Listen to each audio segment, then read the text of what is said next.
ಕುಟುಂಬಸ್ಥನ್ ಅಂದರೆ family man ಎಂಬ ಅರ್ಥ ಬರುತ್ತೆ.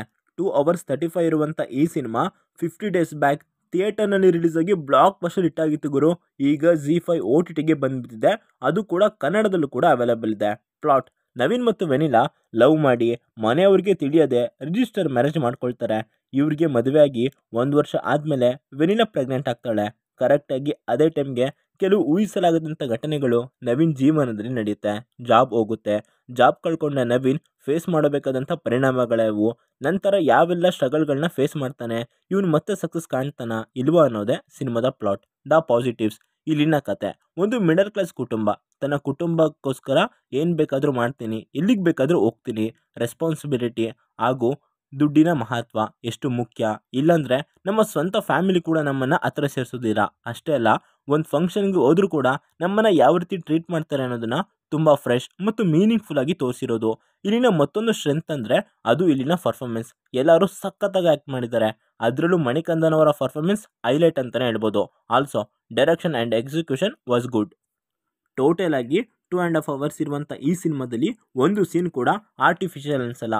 ಪ್ರತಿಯೊಂದು ಫ್ರೇಮ್ ಕೂಡ ಸಿನಿಮಾದ ಸ್ಟೋರಿಗೆ ಕನೆಕ್ಟ್ ಆಗುತ್ತೆ. With typical middle class man ಭಾವ ಮತ್ತು ಬಾಮೇದನ ಫೇಸ್ ಆಫ್ ಬಂದಾಗ ಸಖತ್ ಎಂಜಾಯ್ ಮಾಡ್ತೀರಾ. Rating of this film solid. Humour ಮತ್ತು ಎಮೋಷನ್ಸ್ಗಳನ್ನ ತುಂಬ ಪರ್ಫೆಕ್ಟಾಗಿ ಬ್ಯಾಲೆನ್ಸ್ ಮಾಡಿದ್ದಾರೆ. ಕೆಲಸ ಕಳ್ಕೊಂಡ ಟೆನ್ಷನ್, ಫೈನಾನ್ಷಿಯಲ್ ಪ್ರಾಬ್ಲಮ್, ಜನನ ಮ್ಯಾನೇಜ್ ಮಾಡುವಂಥ ಸೀನ್ಸ್ಗಳು ಸೆಟರಿಕ್ ಆಗಿ ಸೆಟ್ ಮಾಡಿದ್ದಾರೆ. ಒಂದೊಂದು ಸಲ ಇದು ಕಾಮಿಡಿ ಡ್ರಾಮಾ ಅನ್ನೋದು ಕೂಡ ಮರ್ತೋಗುತ್ತೆ. ಆ ಲೆವೆಲ್ಗೆ ನ್ಯಾಚುರಲ್ ಆಗಿ ರಿಯಲಿಸ್ಟಿಕ್ ಆಗಿ ಸಿಚುವೇಶನ್ಸ್ಗಳನ್ನ ಸೆಟ್ ಮಾಡಿರೋದು ಇಷ್ಟ ಆಯಿತು.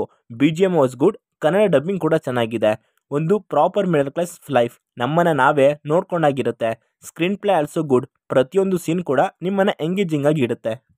ದ ನೆಗೆಟಿವ್ಸ್: ಸ್ಟೋರಿ ಪ್ರಾರಂಭದಲ್ಲಿ ಹೀರೋ ಮತ್ತು ಹೀರೋಯಿನ್ ಪ್ರೀತಿಸಿ ಮದುವೆ ಮಾಡಿಕೊಂಡ್ರೂ ಕೂಡ inter caste marriage, heroine SC, hero BC, caste issue ಇದನ್ನೆಲ್ಲ ಸುಮ್ಮನೆ ತಂದಿದ್ದಾರೆ ಅನಿಸ್ಬಿಡುತ್ತೆ. ಕೆಲವು ಸೀನ್ಸ್ಗಳು ಹೇಗೆ ಅನಿಸ್ಬಿಡುತ್ತವೆ ಅಂದರೆ ಹ್ಯೂಮರ್ ಅಥವಾ ಸೀರಿಯಸ್ ಆಗಿ ಹೇಳೋದನ್ನು ಅನ್ನೋ ಕನ್ಫ್ಯೂಸ್ನಲ್ಲೇ ತೋರಿಸ್ಬಿಟ್ಟಿದ್ದಾರೆ director. Now coming to the performances. Manikandan ಅವರ ಹಿಂದಿನ ಸಿನಿಮಾಗಳಾದ ಗುಡ್ ನೈಟ್ ಮತ್ತು ಲವರ್ ಸಿನಿಮಾಗಳನ್ನ ನೋಡಿರೋರಿಗೆ ಈ ಪಾತ್ರ ಸಖತ್ ಎಂಟರ್ಟೈನ್ ಮಾಡುತ್ತೆ ಅನ್ನೋದ್ರಲ್ಲಿ ಯಾವುದೇ ಅನುಮಾನ ಇಲ್ಲ. ಅವರ ಪರ್ಫಾರ್ಮೆನ್ಸ್ ಟಾಪ್ ನ್ಯಾಚ್. ಸಖತ್ತಾಗಿ ಆ್ಯಕ್ಟ್ ಮಾಡಿದಾರೆಗಳು. ಹಾಗೆ ಹೀರೋಯಿನ್ ಸಾನಿಯಾ ಮೇಘನ್ ಅವರ ಪರ್ಫಾರ್ಮೆನ್ಸ್ ಕೂಡ ಇಷ್ಟ ಆಯಿತು. ಮೇಯ್ನಾಗಿ ಭಾವ ಕ್ಯಾರೆಕ್ಟರ್ನ ಪ್ಲೇ ಮಾಡಿರುವಂಥ ಗುರು ಸೋಮಸುಂದರಂ ತಿಂದಾಕ್ಬಿಟ್ಟಿದ್ದಾರೆ. ಅವರ ಪರ್ಫಾರ್ಮೆನ್ಸ್ ಕೂಡ ಸಿನಿಮಾದಲ್ಲಿ ಹೈಲೈಟ್ ಆಗುತ್ತೆ. ಫೈನಲ್ ಆಗಿ ಇದೊಂದು ಮಸ್ಟ್ ವಾಚ್ ಸಿನಿಮಾ.